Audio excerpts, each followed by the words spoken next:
हाँ भाई, कैसे हो सारे के सारे।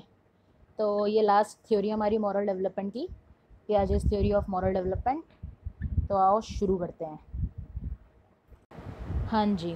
तो पियाजे जी का जन्म हुआ था 1896 में और निधन हो गया था 1980 में। इसके अलावा बाकी सब फालतू, और ये भी वैसे फालतू ही था। जो मेन बात है वो ये है कि जो पियाजे थे ना, वो फर्स्ट साइकोलॉजिस्ट थे जिन्होंने एक सिस्टमैटिक स्टडी करी थी बच्चों की कॉग्निटिव डेवलपमेंट पे। और इस चीज़ के लिए उन्होंने बेसिकली अपने बच्चे लिए थे, जो इनका क्रिटिक भी बनता है आगे जाके थ्योरी का। तो उन्होंने शादी करी थी। उसके बाद उनके 3 बच्चे हो गए थे। 2 मेरे पास थे, एक था नहीं, तो एक ये लो बना दिया। हाय पापा। तो पियाजे ने जो आउटलाइन बनाई मॉरल डेवलपमेंट की, वो बेसिकली उन्होंने अपने बच्चों पे ही बनाई थी। जो उनके 3 बच्चे थे, उनके बिहेवियर को उन्होंने ऑब्जर्व करा था कि उनका बिहेवियर कैसे कैसे चेंज होता है। और उन्होंने ये रियलाइज़ करा था कि एक पर्टिकुलर एज ग्रुप में बच्चे अलग तरह से बिहेव करते हैं, और एक पर्टिकुलर एज ग्रुप में जैसे वो बड़े होते जाते हैं उनका बिहेवियर में चेंजेस आते हैं। तो उन्होंने इसको 2 कैटेगरीज में डाला, हेटेरोनॉमस मोरालिटी और मोरालिटी ऑफ कॉपरेशन। हेटेरोनॉमस मोरालिटी होता है 5 to 9 ईयर्स, और मोरालिटी ऑफ कॉपरेशन आता है आपका 9 से 10 ईयर्स के बीच। तो अब बात करते हैं कि हेटेरोनॉमस मोरालिटी होता क्या है। यहाँ पे जो बच्चा होता है ना, बहुत ज़्यादा सीधा होता है, जैसे कि हम बोलते हैं बच्चे बन के सच्चे। तो यहाँ पे उसको अगर आप कुछ भी बोल दोगे ना, कि जैसे बच्चों को डराते नहीं है, वाह आ जाएगा, ये आ जाएगा, वो आ जाएगा, वो उस बात को मान लेते हैं। और इसीलिए बच्चों के हिसाब से जो बड़े बात कह रहे हैं, जो टीचर्स बात कर रहे हैं, वो सारी की सारी बातें ऐसी है जैसे भगवान ने अपने मुंह से खुद बोली हैं, और आप उनको कभी भी ब्रेक नहीं कर सकते। जैसे आप स्कूल में जब छोटे होते हो, तो जब तक मैम आपके मे आई कम इन का आंसर नहीं दे देते कि हाँ बेटा तू क्लास में आ जा यार, तब तक आप क्लास में घुसते ही नहीं हो। लेकिन वहीं पर जब आप बड़े हो जाते हो, तो आपको ये भी नहीं लगता कि आपको, जब आपको आ रही है तो किसी और को थोड़ा ना पता है कि कितनी तेज़ आ रही है, कितनी धीरे धीरे आ रही है। तो आपको ये लगता है कि मैं अगले से क्यों पूछूं, मेरी नेचुरल कॉल है। और आप उनको बिना पूछे ही चले जाते हो, और पीछे वाले गेट से अंदर क्लास में एंट्री ले भी लेते हो।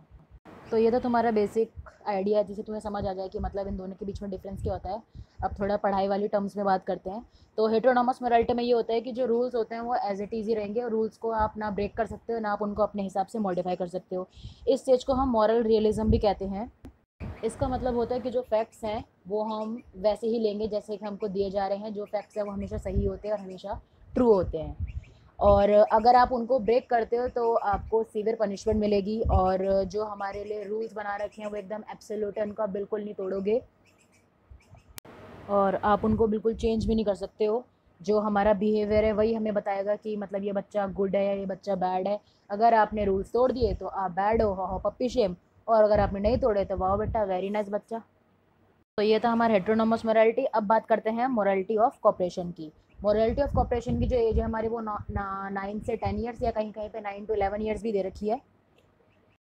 इस स्टेज में जब बच्चा हेटेरोनॉमस मोरालिटी को पार करके आता है, तो उसको यहाँ पे धीरे धीरे उसकी बिगनिंग हो जाती है कि इसको समझ आता है कि जो रूल्स हैं वो थोड़े थोड़े फ्लेक्सिबल हैं। और जब वो थोड़ा इसमें और ज़्यादा आगे मतलब उसकी एज बढ़ती है, तो उसको समझ आ जाता है कि आप रूल्स को ब्रेक भी कर सकते हो।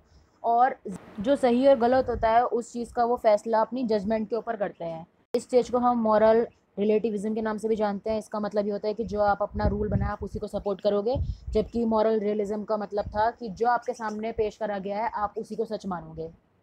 और जैसे जैसे बच्चा बड़ा होता जाता है तो उसको समझ आ जाता है कि ऐसा कोई भी रूल नहीं है जो कि एकदम एब्सोल्यूट है, या हर एक के सामने मतलब उसको कोई भी ब्रेक नहीं कर सकता है। वो सब आपकी सिचुएशन पे डिपेंड करता है और इंसान के इंटेंशंस पे डिपेंड करता है, ना कि जो आपका कॉन्सिक्वेंसेस हैं उन पर डिपेंड करता है। बच्चा लोगों की सुनने के बजाय दूसरे लोगों के जो ओपिनियंस होते हैं उनको समझता है, उनकी इंटेंशंस को समझता है, और सरकमस्टांसेस के हिसाब से जो अपना आइडिया है, अपना थॉट है, उसको कंसिडर करता है, और उसके बाद ही वो एक मॉरल जजमेंट देता है। तो बस इसमें यही था बहनों और बहन के भाइयों। अगर आपको ये वीडियो पसंद आई, थोड़ी बहुत हंसी आई और थोड़ा सा भी दिमाग में घुसा, तो इसको लाइक करो, इसको शेयर करो, और उसमें कमेंट करो अगर आपको कुछ कमी लगी या आगे आप कौन सी वीडियोस दिखाना चाहते हो, और चैनल को सब्सक्राइब करो। बाय। तो बीच में जो भी वीडियो में चीची चीची आई है वो इसी की वजह से थी। Sorry for the disturbance.